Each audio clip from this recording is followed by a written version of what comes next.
Nieko karalienė ištirpo ir liko tik bala. Prie balos priėjo ožiukas.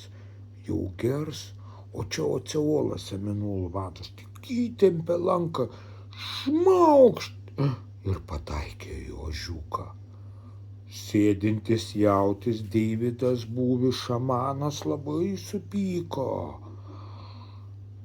Pribūręs Nykersą davė ožiukui, ožiukas pabudo ir leidosi kelionėje aplink pasaulį, skleisdamas tiesą apie Oceolą. Oceolą padavė tada jį į teismą už viešus įžeidinėjimus ir mokesčių inspekcijai. Jo. Ir tada jau kai patikrino, reiškia, ožiuką mokesčių inspekcija suprato, kad jis bekeliaudamas rinko daug pinigėlių, ale padėti tiems iš Mičigano artojėliams, kurie bulvės sėjo, o nesodino.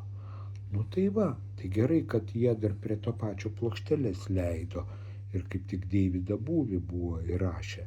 Tai dar šiaip netaip susimokėjo už tuos visus dalykus ir liko laisvėje, nes ten Al Caponė jau buvo pasiruošęs juos priimti išskėstom rankom su visais savo vyrais.